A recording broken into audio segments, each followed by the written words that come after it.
How are you doing, 7-footers? We are back, Jenna Lemoncelli. Jarod Hector, episode 3. 3, can you believe it? I feel like we were counting down to the NBA and now we're already 3 in, here. and I feel like the NBA has been going on for a long time, but it's been like 2.5 weeks. But this year, it's like the dramatics are crazy. It's so dramatic. It's insane. Yeah. And we have a ton of hot topics, but we're actually, for the first time in 7-footers history, which is just a year.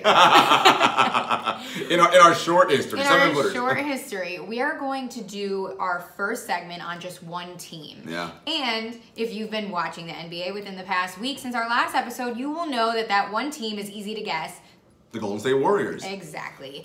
The Golden State Warriors, I don't think have ever been more lethal than they are right now. We have Steph going off, Klay going off, and beating Steph in records in the NBA, which we'll get into, and KD obviously performing on the floor in all cylinders. So why don't we kick it off with the man who kicked off all of the madness in the Bay, Steph Curry.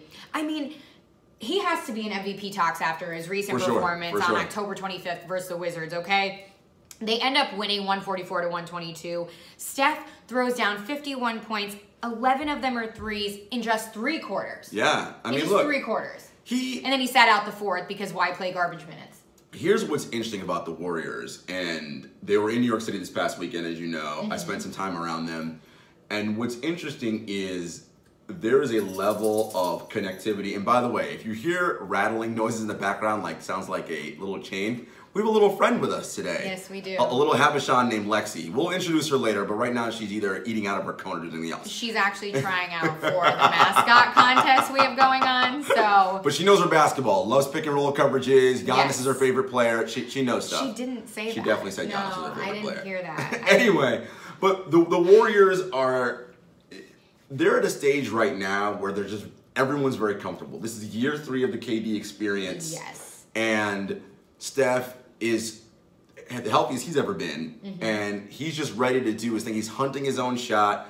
KD is comfortable in the deeper nuances of the offense and is not so really that concerned with going off, although he has cut off multiple times already this season.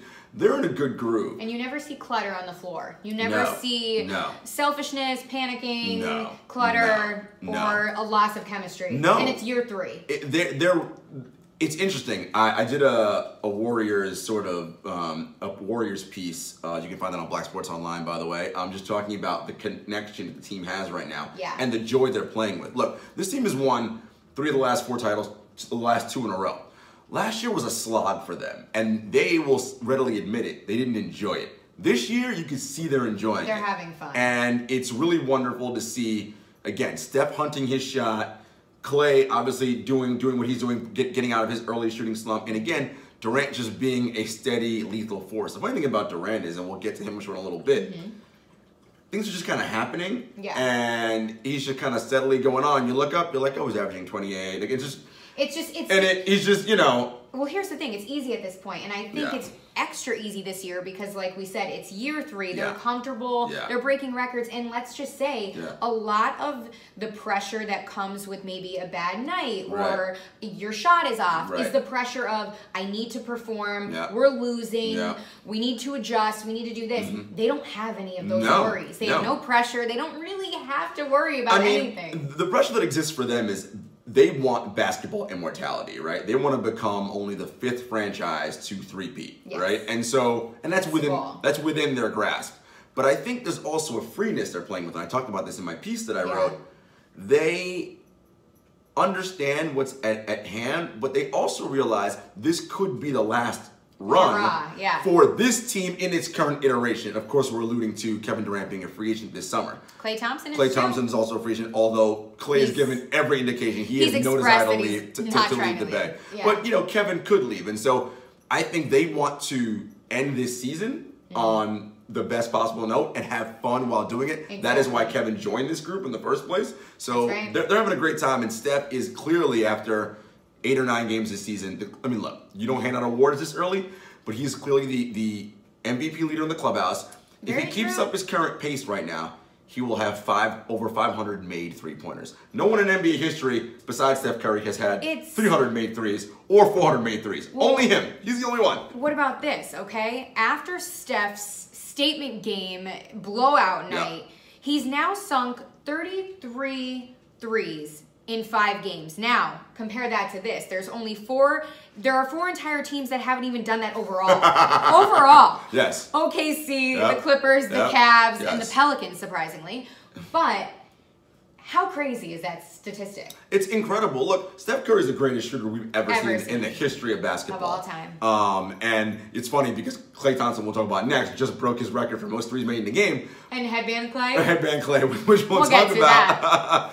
But he's, again, playing free, playing with a swagger that we saw in his first unanimous, or his second, and that's ultimately where this team is at. Like, he's confident, and when he is at his highest confidence level, Watch out. The rest of the team just feeds off it, and it's what I always tell you and what I tell people about basketball all the time. Steph Curry is the engine that makes this team go. Absolutely. You could debate whether or not he's their best player. As you know, I always argue it is Kevin Durant because he's 7 feet tall and can do things that Steph just can't do from a size standpoint. But Steph is the engine that makes this train run. Oh, he's the team's backbone. And when he's humming like that, forget it. I mean, the rest of the guys are like, it's just easy. The Warriors always have chemistry. I mean, most of the time, obviously. But you can tell when they're really clicking on all cylinders. Yes, absolutely. When they're being unselfish with the ball movement, they're being quick, they're being efficient, and they're making good plays. They're getting in deep, and they're shooting from the outside. And even Steve Kerr said in the postgame after Steph's big game that he said, usually I would be nervous about a player taking shots from 40 feet deep, but not when Steph. It's Steph, it's like, this is typical. He actually said he's never seen anything like it before. Because it's true. I mean, we haven't. What he does and the way in which he changes the way that defenses have to play the Warriors, it's a revolution. It's a basketball revolution. The interesting thing, though, that we've seen over every single championship run is that Steph doesn't repeat the numbers in the postseason. And I don't think it's a little bit more nuanced than, oh, he's not good in the postseason. It isn't that. The defense is obviously focused in and key on him a little bit more. Plus, they're learning his patterns throughout the season. They know, and then also, when you play the same team 7 times in 10 days, they know what you're doing. The refs also let them play a little bit more physical, so they don't let Steph just run a straight beeline from end to end, right? A little more holding, a little more clutching and grabbing. So it makes it a little bit difficult, which is why what makes the Warriors so hard is having someone like Kevin Durant, because you can't do any of that stuff with him, right? He'll just kill you in the mid-range. I mean, you run a pick and roll, deadly. 18 to 22 feet, done. And it's almost an automatic 2 points. Like we said, there's levels to this game and how good people are. And he's just on a different level. I mean, he's grazing LeBron. For sure. It's interesting. For years, it's always been LeBron, KD, as the 2 best players in the league. And for a large part, that's true.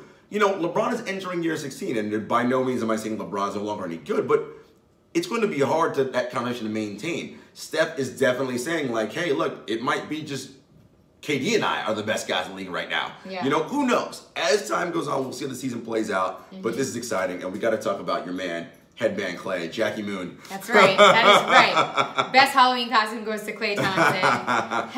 better than Bronze Jason Voorhees? Don't do this to me. Or JaVale's Grinch. Oh, okay. When you do your post-game interviews in a Grinch costume, you have my vote. It's done. We're good. Literally. Let's get to Klay, though. Headband Klay now he is after his blowout statement game on Monday, October 29th against the Bulls. Now, obviously, it helps that they were going against the Bulls. Terrible defensive team. Good Lord. But in just 27 minutes, he had 14 threes, finished the game with 52 points.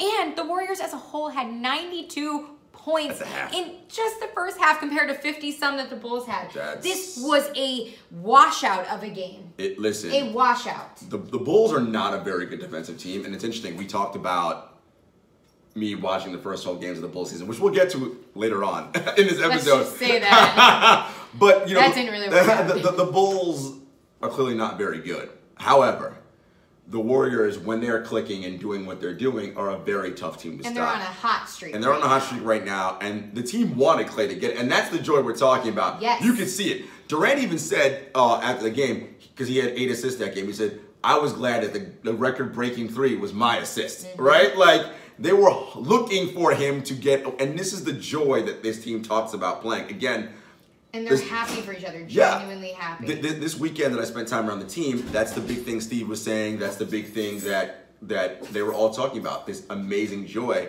they all feel playing with each other.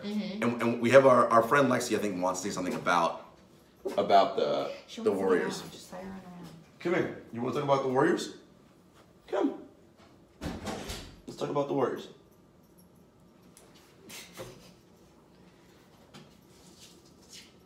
What are you doing? I'm bringing her up. So, what do you want to tell the people about the Warriors? They're very good. Yeah, she agrees. They're very good. They're very good at basketball. But it's the joy that they play and the fun that they're having with each other on the floor.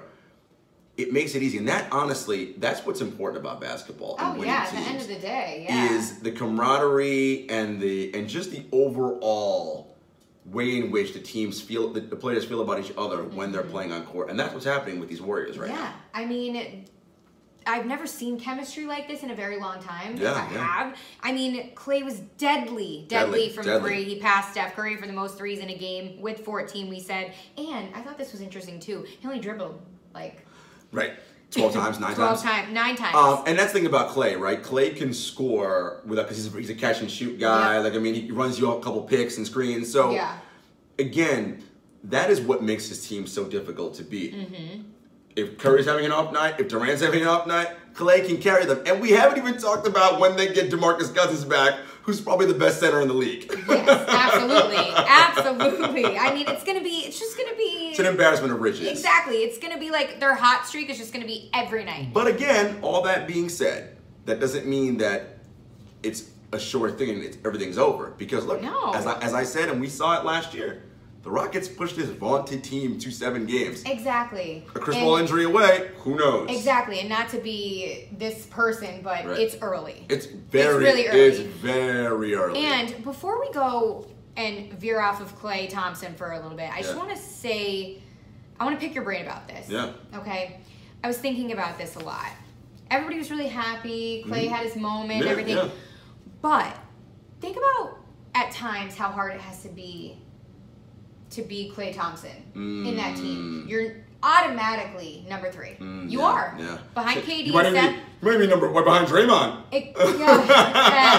I think he's 3. Personality-wise, you know. Okay. Well, and I'm not saying this in a bad way. Right. I'm saying this in a way that I'm complimenting Klay's character for accepting this role and playing this role and knowing his role and backing up the team when they need it the most. And he has his time to shine, but he does play this lesser role that he accepts. And I think personality-wise, Klay is the perfect person to do that. Exactly. That is his. He's not a showy guy. That is his personality. Yeah. You know, everyone always says and they wonders, and I'm not saying he couldn't. They're like, Klay Thompson could lead his own team. I'm not 100% sure he could do that. And not because I don't think he has the skills, but because his game is a little bit different and dependent on others around because he doesn't create so much on his own. And 2, he just adds incredible. That is his personality. He's much more of a, I'm willing to be. He's like a Paul George guy. I'm willing to be these soldiers. But look, you can't have a team full of generals. That doesn't work. No. And it's not that he can't be the best player on a team. It's just that he can't be the leader on a team. And I don't think those are the same things. Exactly right. Because there are many nights where he's the best player on the floor, right? Just because of what he does. Exactly. And playing both ends. But again, he is the perfect guy for that role on this team. And the guys love him, right? You could see it. Like again, just being around them, like when they're joking around, or like Klay is just that dude that just keeps it all because he's so, you know. Going off of that, the guys love him. Klay said in the postgame that in the huddle right before, like he was 1 3 away from breaking the record against Steph. He said that Steph looked at him and said, "Go get it. Yeah, go get the record. Go get it." That's a good teammate. That is what being a teammate is. This is why the Warriors work. Their 2 best players are the most willing to let someone else shine. And what I'm going to say is not a knock on other superstars in the league, because it's just personality type. You just don't see this a lot. You are who you are, okay? There aren't many players at the level of a Steph Curry or Kevin Durant who were fine with someone else stealing their shine. Yeah. Stealing their shine. Or like being the better player. Yeah. That's not what they do. But these two, they're cool. Extremely We're cool with unselfish. it. It doesn't matter. And that type of unselfish play makes it all the more fun. That's why people want to come play there. Exactly. I mean, that's initially what KD saw and why he wanted to come play for this team. And if you really look even on the outside, even for people who aren't huge basketball fans, you might know this. You never hear of drama or bad blood in the Bay. You never hear of anybody wanting to leave or requesting a trade, which we'll eventually get to, J.R. Smith. But in all seriousness, you never hear about anything bad happening in the Bay. It's like almost you want to go there. Yeah. You want to know what it's like. The grass is always greener, I guess. And look, we're not sitting here and saying that they don't go through their own levels of I mean, last year was a perfect example of that. But again, I think they're a team and they're full of the right kinds of players with the right makeup who are like, you know what? Ultimately, the overall winning is the most important thing. And they know that. And they know that. They know that they're about to hit a historic point as being one of the all-time great teams ever assembled and one of the most decorated championship teams. And this run can continue for who knows how long. Exactly. And when it comes down to it, when you put all of these unselfish people on a team and they all want the same thing, and everybody is clicking mentally and face-to-face, this is your result. So that's why people say in the locker room, it matters the most. Yeah, for sure. Absolutely. Exactly. So with that being said, let's move on to locker room talk with Kevin Durant. Yeah. Who had a good night of his own, right? Against the Knicks on last Friday night. Yeah. You know, tell me about it, Jarod. I left this one open for him. Well, look. 7-foot sniper. The easy money sniper. That's his handle on Instagram. Right. Look, he outscored the Knicks by himself 25-16 in the fourth quarter. I mean, granted, yes, this is the Knicks. That's a true statement. But that would be a true statement. The dude makes playing basketball look very, very easy. Yeah. And the things that he can do at his size is just ridiculous. It's not normal. It really isn't. I mean, it's just not normal. He's got a deadly crossover for a 7-foot. Did you see the one? Yeah. You know what I'm talking about. I know exactly what you're talking about. Yep. He can create space. He can shoot up over anybody. You can't block his shot. His crossover is nuts because he's so long. Yes. His arms are lanky. It's just like, you know. Lexi's agreeing. She's like, yeah. It's a crazy crossover. She's like, why are you yelling? She knows what's up. But seriously, I mean, 28 points. I mean, I just don't understand. He's clicking in every area. Again, this is year 3. He understands what it's like to play with Steph and understands, again, the deeper nuances. Very close. They are. The deeper nuances of the game. Now when he gets the ball in the pinch post or on the block, he doesn't necessarily automatically think, okay, turnaround jumper for me, score. It's more like, what's the secondary action going to be coming off the weak side? Where can I make that pass? He's seeing the game better. His assist numbers are up. I mean, Golden State has unlocked his playmaking abilities. Yeah. And again, it's just bringing him to a higher level of basketball. And when you have him, and still, if and when all of that breaks down and teams are playing tough defense and grabbing them, he's still probably the best isolation scorer in the world. So I want to see Kawhi Leonard on Kevin Durant. You know, and that's always been like an interesting matchup. And the last time when Kawhi was in San Antonio, and the last playoff series they played against Oklahoma City when Durant was still there, I mean, Durant cooked them. So, you know, and look. We'll get to that. In that, you know, Kawhi will have his moments against him. But again, ultimately speaking, you're never going to stop KD from doing anything on the court, right? We shall see. Because he's that good. I mean, you know? I don't know if you heard what Ben Simmons had to say about playing against Kawhi. Oh, I did hear. And again, I think Kawhi... Ben Simmons was straight up frightened of those hands. Look, frightened. And Kawhi may be the toughest matchup for KD in the league. Might be. But again, Kawhi's still giving up inches in size to KD, right? Very true, so, I mean, we'll see. You know, it's... And KD's a student of the game as well. So I think he knows... All right, maybe I don't put the crossover out in front of Kawhi because of those long hands and those long arms and the big hands. But catch me in the post, that turnaround fade, Kawhi can't block that shot. No. So it's going to be situational for them. Absolutely. Very situational. We need to... Look at this sleeping puppy that I have. She's just so good about hearing about basketball. She's like, This is nirvana for her. She's like, basketball's great. I'm just gonna sit here and listen to. Hey, she agrees. She does agree. And she has a cute pink collar. She does. She's very sweet. Oh, I'm sorry, babe. All right, she's awake because she wants to talk about Boogie Cousins. Boogie! The news that just dropped on November 1st. An interesting quote from Steve Kerr on Boogie's one-year deal. We're not going to have the money to sign him next year, so we'd like to help him win a championship and sign a great contract somewhere else. Look, I mean, the fact of the matter is, push him out the door. The Warriors aren't going to have money to if they re-sign Klay and re-sign Kevin. There's not. So you think this is a little bit of a cheerleadership for KD to come back? I think it's part of it for sure. I think. Look, there is no secret that Kevin is. He likes to be wanted and liked. I mean, who doesn't? We all do. Right? I mean, it's some part of us. So I think that Steve being very clear, making it known, like, Kevin, no matter what you're thinking, we'll be happy for you, whatever you decide, but we want you here ultimately. Yeah. So we're not going to be talking about any other free agents until we get to that point, if and when you decide you don't want to be here. Hey, I mean, it's a smart move, very smart move. And then there was another strategic move that was made just after that. And it was from Anthony Davis, who, as you know, was a dynamic duo, half of a dynamic duo of Boogie Cousins, playing with the Pelicans. And honestly, if they stuck together, I think they'd have a great shot at some good stuff. But great. That duo I thought was excellent. Excellent. Well, maybe we'll have that again. A kid can dream, right? Maybe not, because AD came out after this quote and said to Mark Spears, he will be a free agent next year, as in Boogie will be a free agent. Hopefully down the line we can reconnect.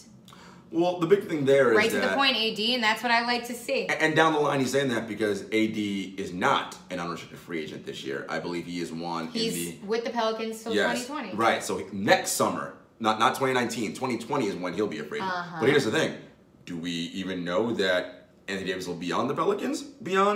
Not because they don't want him, but because trade might happen. The Pelicans may get the Pelicans may get the idea in the sense that he won't re-sign, and if that's the case, well, they can't let him walk for nothing. No. So they're gonna have to. You won't get equal value back, but you'll get some. I mean, a potential MVP. Right, you're right. You'll get pieces back. Yeah.